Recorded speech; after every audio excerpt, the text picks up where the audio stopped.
So now we're going to be looking at homeostatic control. Yeah, communication is very important when dealing with homeostasis. They say that your nervous system, and I believe it's the endocrine system. I'm like bashing the name because I haven't really learned that yet.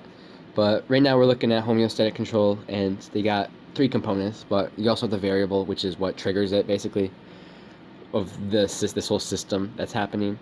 You have the receptor, and the receptors basically will sense this change from the variable.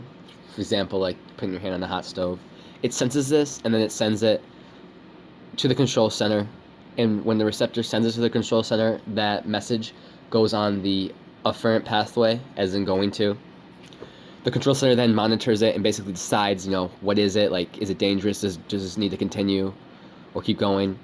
And so once that happens and it decides that, which happens in a matter of it's like so fast, I forget, like milliseconds, or it's amazing how fast like the system right here works. Then that message from the control center, once it decides what it wants to do, goes down to the effector, going down the efferent pathway, or away from the control center, going away from to effector, where the effector basically makes that change happen.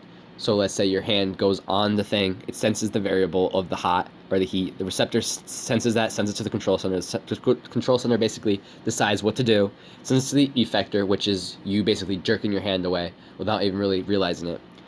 So that is homeostatic control. You have your effector and efferent pathway, which I described, which is the path that these messages take, going toward the control center and away from the control center. So yeah, that's pretty much homeostatic control, and that's pretty much it.